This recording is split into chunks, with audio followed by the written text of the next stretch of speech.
Hello everyone, welcome to biology achievers. My name is Simmi Singh. So बच्चों, आज का ये जो पर्टिकुलर वीडियो है वो बहुत इंपॉर्टेंट है। क्यों इंपॉर्टेंट है? क्योंकि आपका नीट एग्ज़ाम अब बहुत नज़दीक है। 4 मंथ्स बचे हुए हैं। सिर्फ जितना ज़्यादा आप क्वेश्चंस प्रैक्टिस करोगे उतना ज़्यादा आपका कॉन्फिडेंस बूस्ट होगा। आपको क्वेश्चंस को करने से कॉन्सेप्ट रिवाइज होंगे।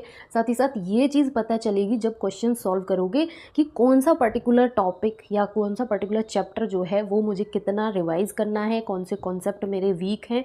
ये सारी चीज़ें आपको किससे पता चलती हैं? जब आप क्वेश्चंस प्रैक्टिस करते हैं। ठीक है, तो आज का जो पर्टिकुलर वीडियो है इसमें हम फोटोसिंथेसिस इन हायर प्लांट्स इस पर्टिकुलर चैप्टर के 40 to 50 क्वेश्चंस करने वाले हैं। क्वेश्चंस जो हैं वो आपको बेसिक लेवल से लेके हायर लेवल तक के क्वेश्चंस जो हैं इस पर्टिकुलर वीडियो में आपको सॉल्व करने को मिलेंगे। ठीक है, तो बिना देरी किए हुए हम क्वेश्चंस करना स्टार्ट करते हैं। जो भी क्वेश्चन आप यहाँ पर स्क्रीन पर देखोगे तो सबसे पहले आपको क्या करना है, 2-3 टिप्स फॉलो करने हैं। क्या? सबसे पहले क्वेश्चन जो है उसको बहुत अच्छे से रीड करना है। अगर ये आप अभी से अप्लाई करोगे, ठीक है, अपने क्वेश्चन प्रैक्टिस में सिनेरियो, तो जाहिर सी बात है कि मेन एग्ज़ाम के दिन आप ये चीज़ का बेनिफिट जान पाओगे। अभी ऐसे लगेगा कि हमारा टाइम वेस्ट हो रहा है। टाइम वेस्ट नहीं होगा। ये आपको अपनी हैबिट में लाना है कि क्वेश्चन को बहुत केयरफुली रीड करना है, समझना है कि क्वेश्चन में एक्चुअली हमसे पूछा क्या गया है।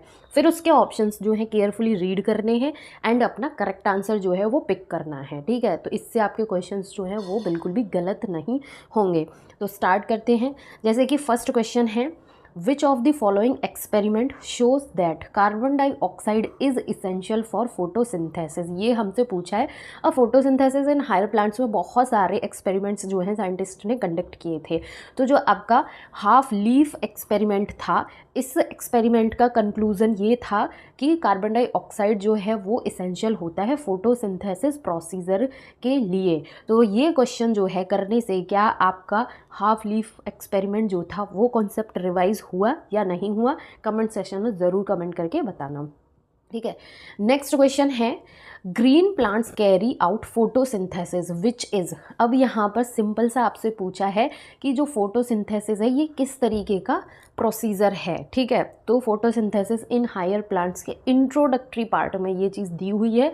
ये एक फिजिको केमिकल प्रोसीजर है। ठीक है, फोटोसिंथेसिस जो है वो कैसा प्रोसीजर है? एक फिजिको केमिकल प्रोसीजर है। इंट्रोडक्टरी पार्ट जो है वो भी किसी भी चैप्टर का हल्के में मत लेना, क्योंकि नीट 2025 में बहुत स्मार्टली क्वेश्चंस जो हैं वो बनाए गए हैं मेरे प्यारे बच्चों।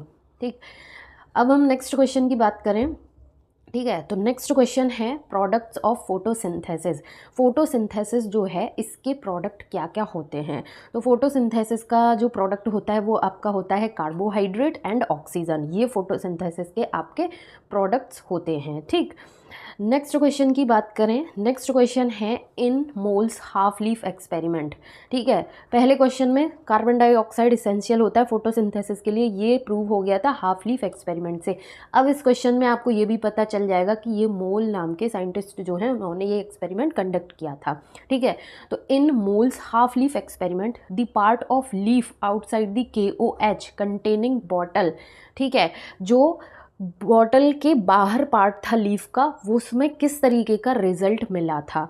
तो जो बाहर पार्ट था KOH के बाहर बॉटल में लीफ का जो पार्ट था वो पॉजिटिव टेस्ट, उसमें पॉजिटिव रिजल्ट मिले थे फॉर स्टार्च। किसकी वजह से? Presence of carbon dioxide. ठीक है, तो इसका आंसर क्या हो जाएगा? Option number D. ठीक है, क्वेश्चन नंबर 4 का हमारा आंसर हो जाएगा option number D. Next question है, the first action spectrum of photosynthesis was described by using dash a green alga in the experiment of Engelmann.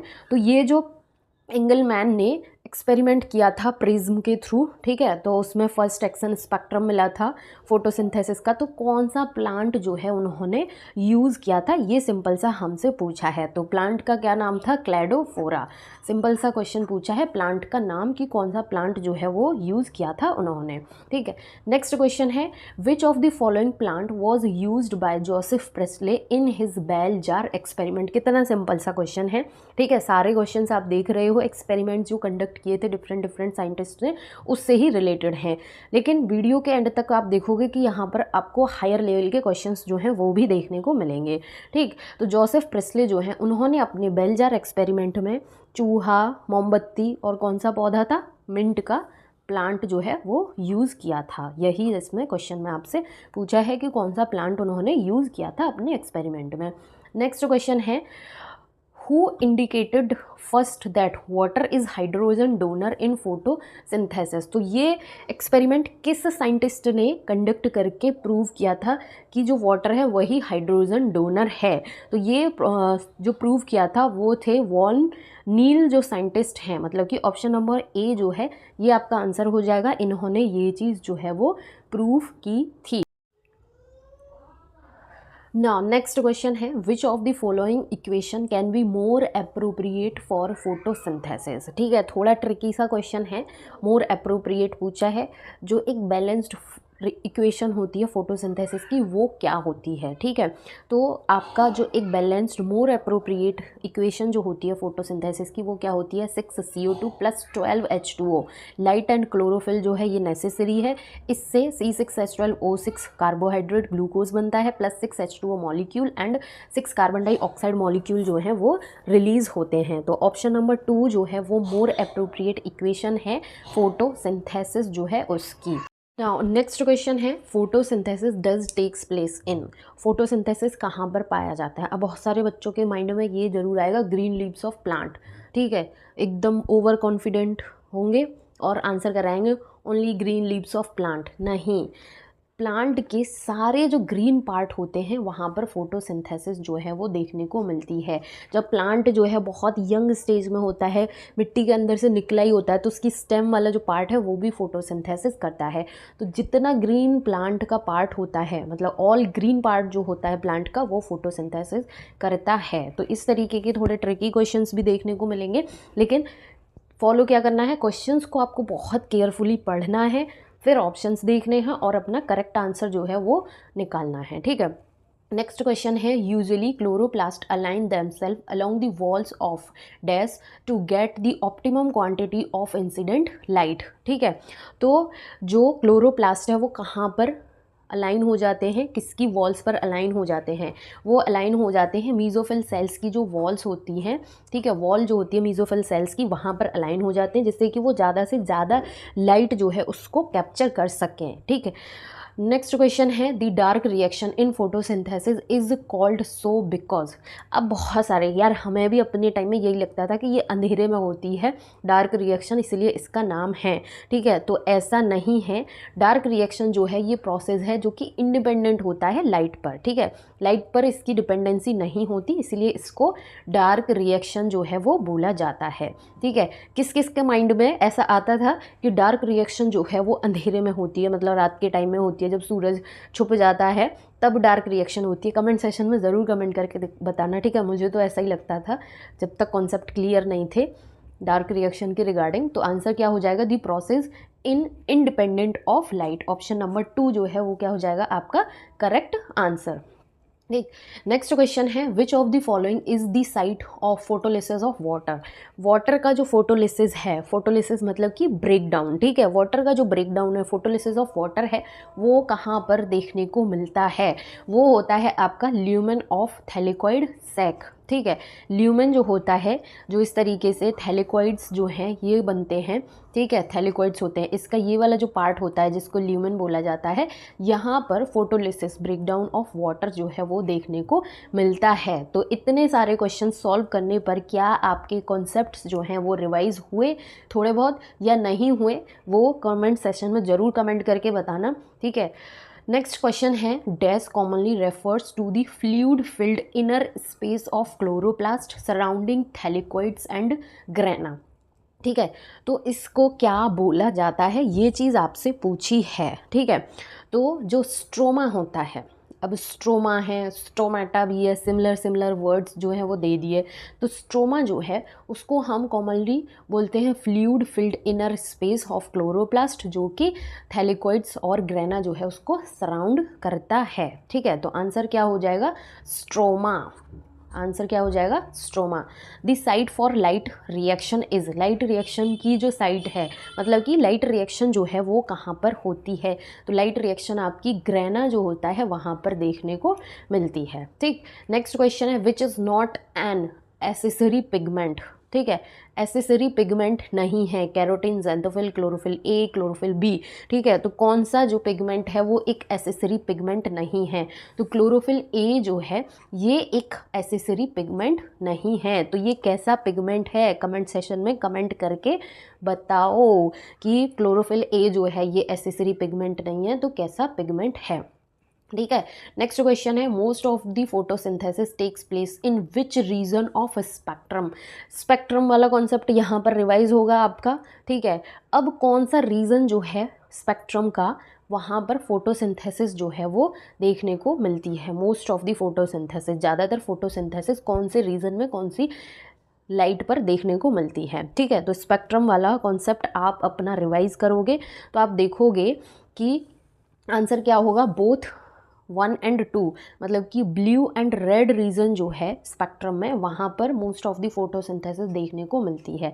ठीक है, तो आंसर में मोर अप्रोप्रिएट हम चूज़ करेंगे बोथ 1 and 2।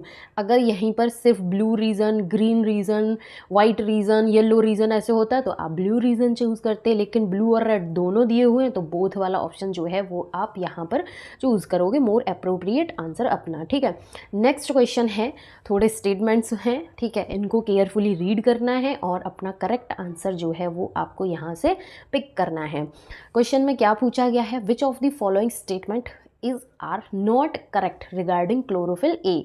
क्लोरोफिल ए के regarding कुछ statements दिए हुए हैं, इन स्टेटमेंट में से जो स्टेटमेंट ट्रू नहीं है वो आपको निकालने हैं और वही आपका आंसर होगा। अब आपको क्या करना है, अपने माइंड में रिवाइज करना है भैया क्लोरोफिल ए की सारी प्रॉपर्टीज़। ठीक है, जब आप क्लोरोफिल ए की सारी प्रॉपर्टीज़ रिवाइज कर लोगे तो अपना आंसर यहाँ पर निकाल पाओगे कि chlorophyll B, xanthophylls and carotenoids absorb light and transfer the energy to chlorophyll A. क्या ये स्टेटमेंट आपका सही है या गलत है? ये स्टेटमेंट एकदम ट्रू है। Light harvesting complex reaction centre वाला कॉन्सेप्ट रिवाइज करो तो समझ में आ जाएगा। ठीक है, it is the primary photosynthetic pigment. ठीक है, क्लोरोफिल ए जो है वो प्राइमरी फोटोसिंथेटिक पिगमेंट है, बिल्कुल है। दो ऑप्शंस तो ये ट्रू हो गए। नेक्स्ट पढ़ लेते हैं, in pure state it is red in colour and thus it absorb more blue wavelength of light than the red wavelength. तो ये ऑप्शन जो है ये आपका ट्रू नहीं है, ये कैसा है, फॉल्स, गलत है। ठीक है, most of the photosynthesis takes place in the green region of the spectrum. Green region में पाई जाती है। जस्ट प्रीवियस क्वेश्चन हमने किया है कि जो फोटोसिंथेसिस है वो आपकी ब्लू और रेड रीजन में पाई जाती है। ठीक है, तो ये भी क्या हो गया आपका ऑप्शन फॉल्स, गलत हो गया।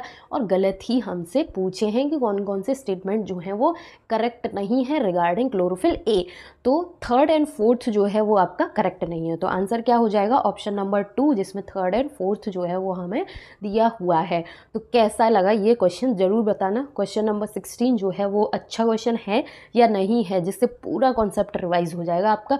क्लोरोफिल ए के साथ साथ बी, सी, ज़ैंथोफिल, कैरोटिनॉइड, इस सबका पूरा कॉन्सेप्ट रिवाइज हो जाएगा एक ही क्वेश्चन से।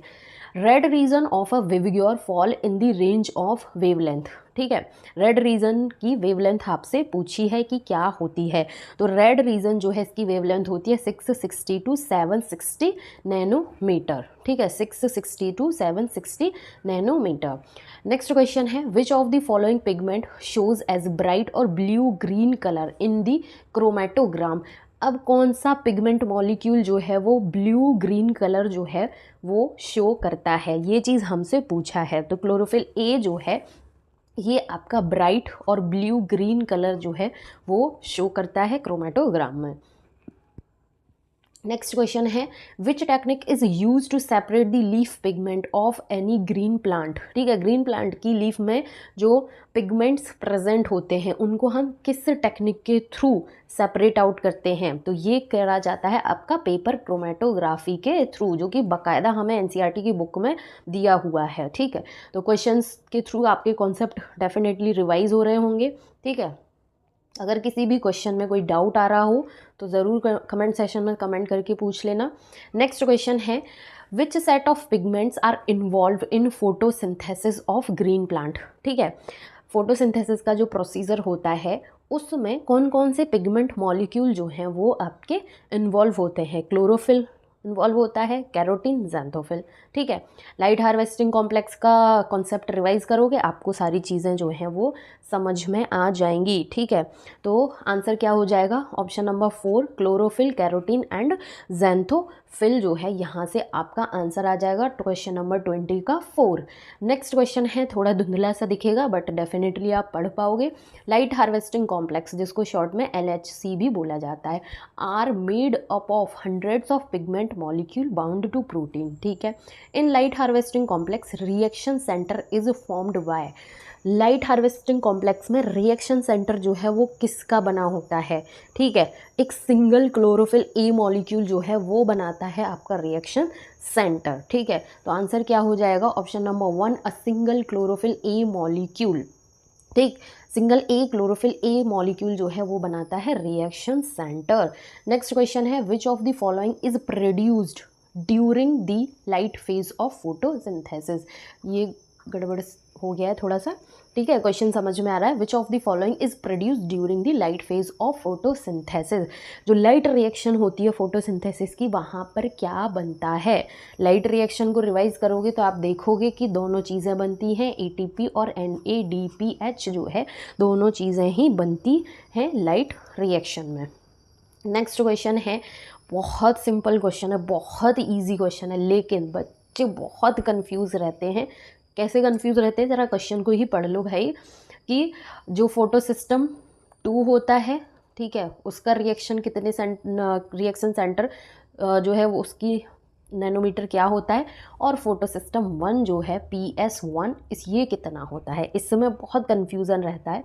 ठीक है, in photosystem 2 the reaction centre chlorophyll has an absorption peak at, ठीक है, कितने पर होती है, PS2 680 नैनोमीटर। ठीक है, option number 3 PS1 700 nanometre, option number 1। ठीक है, तो PS2 680 नैनोमीटर, PS1 700 नैनोमीटर। ये कॉन्सेप्ट जो है वो बहुत कंफ्यूजिंग होता है, मुझे तो बहुत कंफ्यूजन होता था, इवन आज तक भी मुझे कंफ्यूजन हो जाता है। ठीक है, नेक्स्ट क्वेश्चन है, ईच फोटो सिस्टम, ठीक है, has all the pigments forming a light harvesting system except 1 molecule of. ठीक, क्वेश्चन में पूछा है ईच फोटो सिस्टम, मतलब photosystem 1, photosystem 2 has all the pigments forming a light harvesting complex except 1 molecule of. 1 molecule of क्या, ठीक है, किसका, एक मॉलिक्यूल नहीं होता है, तो ये आपका एक मॉलिक्यूल नहीं होता है क्लोरोफिल ए का, ये क्या बनाता है आपका रिएक्शन सेंटर। ठीक, नेक्स्ट क्वेश्चन है, water splitting complex is found in. ठीक है, पहला क्वेश्चन जो पहले हमने पूछा था, ठीक है, क्वेश्चन को रिवाइज करो। ल्यूमेन ऑफ थैलिकॉइड सैक में फोटोलिसिस ऑफ वाटर होती है। अब ये जो वाटर स्प्लिटिंग कॉम्प्लेक्स होता है ये कहाँ पर पाया जाता है, ठीक है, ये आपका कहाँ पर पाया जाता है, ये क्वेश्चन में हमसे पूछा है। तो वाटर स्प्लिटिंग कॉम्प्लेक्स जो है वो आपका photosystem 2 and located on inner side of the thylakoid membrane. ये क्या है, ये एक थैलिकॉइड है, ये इसकी मेम्ब्रेन है और ये इसका इनर साइड होगा। ठीक है, जहाँ पर फोटो सिस्टम 2 जो है वो भी प्रेजेंट होता है। तो वाटर स्प्लिटिंग कॉम्प्लेक्स जो है वो आपका कहाँ पाया जाता है, photosystem 2 and located inner side of the thylakoid membrane. तो करेक्ट आंसर जो है क्या हो जाएगा, ऑप्शन नंबर 2। ये क्वेश्चन जो है काफ़ी अच्छा क्वेश्चन है, स्टार मार्क कर सकते हो, इंपॉर्टेंट कुछ टाइप का क्वेश्चन है। ठीक है, नेक्स्ट क्वेश्चन की बात करें, the product of light reaction. Light reaction जो है उसका प्रोडक्ट क्या क्या होते हैं। लाइट रिएक्शन में एक क्वेश्चन जो हमने पहले किया था, लाइट रिएक्शन लाइट फेज के प्रोडक्ट क्या होते हैं, दोनों चीज़ें बनती है, ATP भी बनता है और NADPH भी बनता है। अगर ऑप्शन में इन दोनों के अलावा ऑक्सीजन भी दिया हुआ है तो वो आपका और मोर अप्रोप्रिएट आंसर हो जाएगा। ठीक है, तो जो प्रोडक्ट होते हैं लाइट रिएक्शन के वो क्या क्या होता है, आपका ATP भी बनता है, NADPH भी बनता है, प्लस ऑक्सीजन जो है वो भी रिलीज होता है। ठीक, नेक्स्ट क्वेश्चन है, which of the following represent a correct sequence in non cyclic photophosphorylation. Non cyclic photophosphorylation जो है उसका सीक्वेंस क्या होता है, ये चीज़ आपसे पूछी है क्वेश्चन में।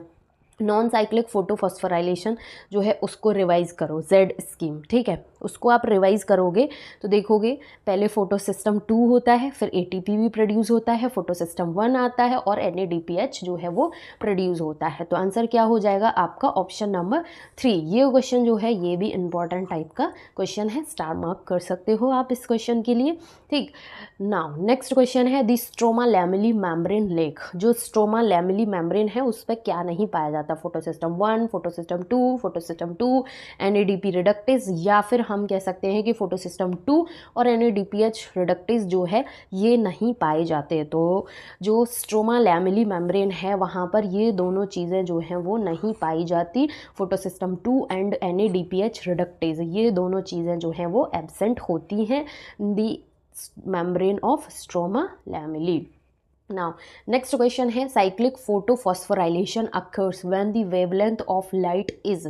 cyclic photophosphorylation कब पाया जाता है, ठीक है, जब वेवलेंथ बियॉन्ड 680 नैनोमीटर होती है तब साइक्लिक फोटोफॉस्फोराइलेशन जो है वो देखने को मिलता है। करेक्ट आंसर क्या हो जाएगा आपका option number D. Now next question है, काफ़ी अच्छा क्वेश्चन है, ठीक है, इम्पॉर्टेंट मार्क कर सकते हो। The Z scheme of photophosphorylation, ठीक है, फॉलो दी फॉलोइंग सीक्वेंस। जो जेड स्कीम आप पढ़ते हो उसमें कुछ स्टेप्स होते हैं, ठीक है। तो सबसे पहले फोटोसिस्टम 2 जो है इसके रिएक्शन सेंटर पर लाइट पड़ती है, लाइट पड़ने से, ठीक है, इलेक्ट्रॉन जो हैं वो एक्साइट हो जाते हैं, मतलब कि इलेक्ट्रॉन्स का अपहिल मूवमेंट होता है। इलेक्ट्रॉन एक्सेप्टर पर गए, उसके बाद ETS में जाएंगे, मतलब कि डाउन हिल मूवमेंट होगा, फिर लाइट फोटोसिस्टम 1 के रिएक्शन सेंटर पर पड़ेगी, इलेक्ट्रॉन्स एक्साइट होंगे, अप हिल जाएंगे, फिर उसके बाद इलेक्ट्रॉन एक्सेप्टर इनको पकड़ लेगा, उसके बाद इलेक्ट्रॉन्स जो है वो डाउन हिल मूवमेंट करेंगे।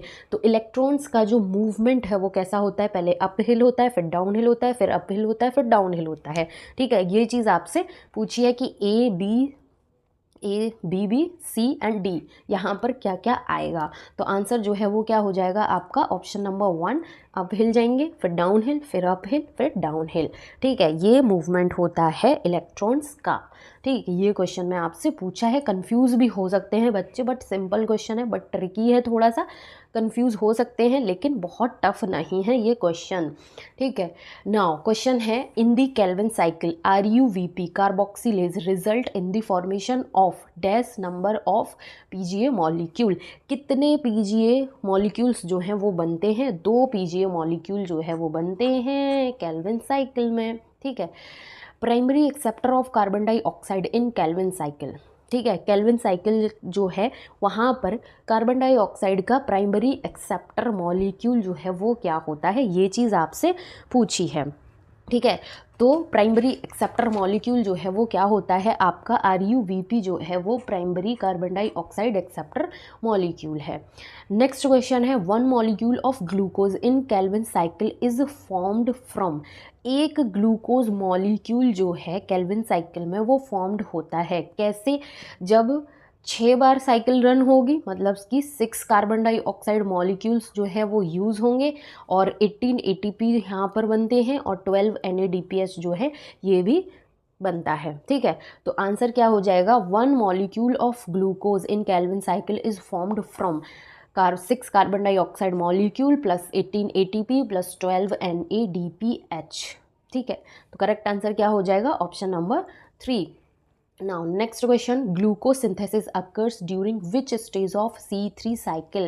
C3 cycle, ठीक है, इसमें 3 स्टेज होते हैं, carboxylation, reduction and regeneration, 3 step होते हैं। तो उन तीनों में कौन सा स्टेप होता है जहाँ पर ग्लूकोज सिंथेसिस होती है, तो रिडक्शन जहाँ पर होता है सेकेंड स्टेप, वहाँ पर आपको देखने को मिलता है क्या, ग्लूकोज सिंथेसिस जो है वो शुगर सिंथेसिस जो है देखने को मिलती है, ठीक है। ये चीज़ आपसे क्वेश्चन में पूछी है। नाउ नेक्स्ट क्वेश्चन है, for fixing 1 molecule of carbon dioxide in Calvin cycle how many ATP and NADPH are required. यहाँ पर एक कार्बन डाइऑक्साइड मॉलिक्यूल को फिक्स करने की बात की गई है प्रीवियस क्वेश्चन में, ठीक है, 6 कार्बन डाइऑक्साइड के साथ में था, ठीक है। लेकिन यहाँ पर सिर्फ एक ग्लूकोज मॉलिक्यूल को कार्बन डाइऑक्साइड एक ग्लूकोज मॉलिक्यूल जो है, एक कार्बन डाइऑक्साइड मॉलिक्यूल जो है उसको फिक्स करने की बात की गई है। तो एक कार्बन डाइऑक्साइड के लिए कितना यूज़ होगा, 3 ATP रिक्वायर्ड होंगे प्लस 12 NADPH मॉलिक्यूल जो है वो रिक्वायर्ड होंगे। तो ये वाला जो कॉन्सेप्ट है इससे भी बहुत घुमा फिरा के क्वेश्चन बना दिए जाते हैं। एक मॉलिक्यूल के लिए पूछ लिया जाता है, ठीक है, एक ग्लूकोज मॉलिक्यूल या 6 कार्बन डाइऑक्साइड मॉलिक्यूल फिक्स करेंगे तो क्या होगा, इस तरीके से कितने ATP कितने NADPH रिक्वायर्ड होंगे, इस तरीके से बहुत कंफ्यूजिंग वाला क्वेश्चंस जो है इस पर्टिकुलर टॉपिक से बना दिए जाते हैं। ठीक, नाउ नेक्स्ट क्वेश्चन है केल्विन साइकिल हैज़ 3 स्टेज। बिल्कुल सही बात है, carboxylation, reduction and regeneration 3 step होते हैं। तीनों स्टेप दिए हुए हैं, रिडक्शन, रीजनरेशन एंड कार्बोक्सिलेशन। और इन स्टेप्स में क्या होता है ये चीज़ हमको दी हुई है। Identify the correct sequence from the following. ये पूछ रहा है कि केल्विन साइकिल के सीक्वेंस में क्या क्या स्टेप होते हैं। सबसे पहले कार्बोक्सिलेशन होता है, फिर रिडक्शन होता है, फिर रीजनरेशन होता है। ठीक है, ये हो गया। तो ये आंसर हमने गलत टिक मार्क कर दिया। सबसे पहले कार्बोक्सिलेशन होगा, ठीक है, फिर उसके बाद रिडक्शन होगा, रीजनरेशन होगा। तो आंसर क्या हो जाएगा, ऑप्शन नंबर 1 जो है वो करेक्ट आंसर हमारा हो जाएगा। नेक्स्ट क्वेश्चन है primary acceptor of carbon dioxide in H and slack pathway. अभी तक हम केल्विन साइकिल के बारे में डिस्कस कर रहे थे, अब आ गया हमारा H एंड स्लैक पाथवे के बारे में, मतलब कि C4 साइकिल के बारे में बात की जा रही है। तो C4 साइकिल जो है यहाँ पर प्राइमरी एक्सेप्टर जो है कार्बन डाइऑक्साइड का वो क्या होता है, तो वो होता है आपका फॉस्फोइनोल पाइरूवेट, जिसको शॉर्ट में पैप के नाम से जाना जाता है। ठीक, नेक्स्ट क्वेश्चन है in case of C4 pathway the first step is. First step क्या होता है C4 पाथवे में, ठीक है, तो C4 पाथवे में फर्स्ट स्टेप यही होता है कि कार्बन डाइऑक्साइड जो है वो कंबाइन करती है पैप के साथ में। ठीक है, जैसे कि अभी देखा प्रीवियस क्वेश्चन में कि प्राइमरी एक्सेप्टर कौन होता है कार्बन डाइऑक्साइड का, C4 पाथवे में पैप होता है। तो सबसे फर्स्ट स्टेप तो यही होगा ना कि कार्बन डाइऑक्साइड कंबाइन करेगी पैप के साथ में। ठीक है, तो सिंपल से क्वेश्चंस हैं, कुछ ट्रिकी क्वेश्चंस भी हैं। ठीक, नाउ नेक्स्ट क्वेश्चन है the first product of carbon dioxide fixation in C4 plant is. ठीक है, फर्स्ट प्रोडक्ट पूछा है कार्बन डाइऑक्साइड फिक्सेशन का C4 प्लांट्स में, तो वो क्या होता है आपका, ये चीज़ हमें बतानी है। तो ऑक्जेलो एसिटिक एसिड, जिसको शॉर्ट में OAA के नाम से जाना जाता है, ये आपका फर्स्ट प्रोडक्ट होता है कार्बन डाइऑक्साइड फिक्सेशन का। नाउ नेक्स्ट क्वेश्चन है what is the special leaf anatomy in C4 plants known as. ये जो लीफ स्पेशल लीफ एनाटॉमी होती है इसको क्या बोला जाता है, इसको बोला जाता है क्रेन्स एनाटॉमी। अब यहाँ पर आपके लिए एक क्वेश्चन है कि ये क्रेन्स एनाटॉमी जो है ये क्या होती है। नाम तो हमें थोड़ा स्पेशल सा है तो दिमाग में फिट हो जाता है, क्रेन्स एनाटॉमी होती है। एक्चुअल में ये क्रेन्स एनाटॉमी क्या होती है, अगर इसका आंसर आता है तो कमेंट सेशन में ज़रूर कमेंट करके बताना, और अगर आंसर नहीं आता है तो आप क्वेश्चन जो है पूछ भी सकते हो कमेंट सेशन में कमेंट करके।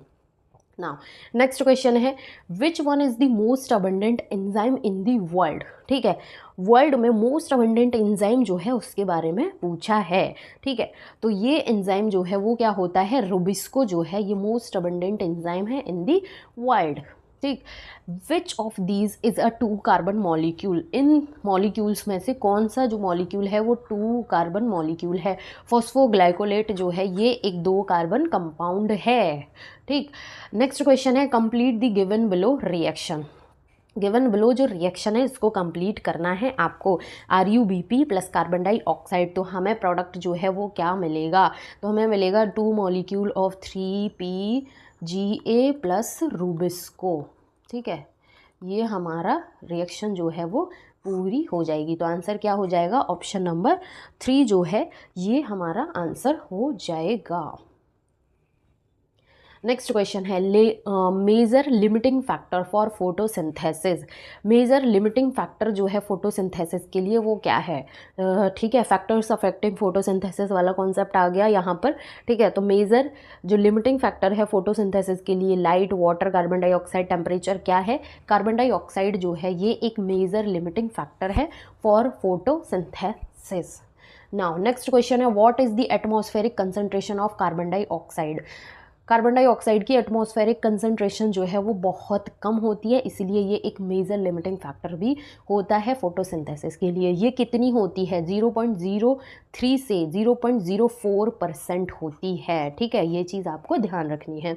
नाउ नेक्स्ट क्वेश्चन है नेक्स्ट क्वेश्चन मैं आपको बताऊंगी कि यहाँ पर आपको क्या चीज़ ध्यान रखने वाली है। क्वेश्चन जो है वो बहुत सिंपल है। अगर फैक्टर्स अफेक्टिंग फोटोसिंथेसिस का कॉन्सेप्ट आपका क्लियर है तो आप आंसर बता पाओगे, अदरवाइज थोड़ा कंफ्यूज भी हो सकते हो दो ऑप्शंस में। कैसे? C3 plants respond to higher carbon dioxide concentration by showing increased rate of photosynthesis leading to higher productivity has been used for some greenhouse crops such as. इतनी रामायण देने के बाद सिर्फ और सिर्फ यहाँ पर ये पूछा इस क्वेश्चन में वो ग्रीन हाउस क्रॉप्स जो है वो कौन सी हैं। ठीक है, टोमेटो एंड बेल पेपर। ठीक है, ये इसका करेक्ट आंसर है। ये ग्रीन हाउस क्रॉप्स जो हैं इनमें ये एक्सपेरिमेंट हुआ था। लेकिन ये जो बेल पेपर है इसको बच्चे ब्लैक पेपर में कंफ्यूज हो सकते हैं। ठीक है, ब्लैक पेपर में कंफ्यूज हो सकते हैं। तो इन दोनों टर्म्स में आपको ध्यान रखना है tomato and bell pepper correct answer है हमारा। ठीक है, यहाँ पर आप स्टार मार्क कर सकते हो इस पर्टिकुलर क्वेश्चन के लिए। ठीक, नाउ नेक्स्ट क्वेश्चन है C4 plants show carbon dioxide concentration at about. ठीक है, तो ये कितना होता है 360 माइक्रोलीटर पर लीटर। ठीक है, 360 माइक्रोलीटर पर litre, while C3 plants show only beyond 450 microlitre पर लीटर। तो आंसर जो है इसका वो क्या होगा आपका करेक्ट आंसर? ऑप्शन नंबर 2 जो है यहाँ से आपका करेक्ट आंसर हो जाएगा। नाउ नेक्स्ट क्वेश्चन है, इस तरीके के आपके क्वेश्चंस जो हैं नीट एग्जाम में नीट 2025 जो है वहाँ पर पूछे गए हैं।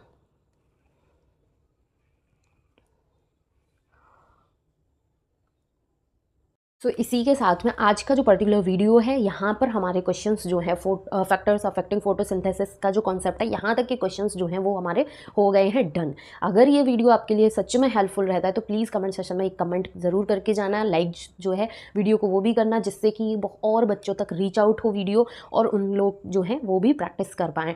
नाउ मैं आपको बता दूँ कि इसका हम पार्ट 2 भी करेंगे। ठीक है, फॉर फैक्टर्स अफेक्टिंग फोटोसिंथेसिस वाला जो कॉन्सेप्ट है इसके बाद के जो कॉन्सेप्ट हैं इस पर्टिकुलर चैप्टर में उनके क्वेश्चंस जो हैं वो हम करने वाले हैं। अब जो क्वेश्चंस जो हैं आपको देखने को मिलेंगे वो कुछ इस तरीके के क्वेश्चंस जो हैं वो देखने को मिलेंगे।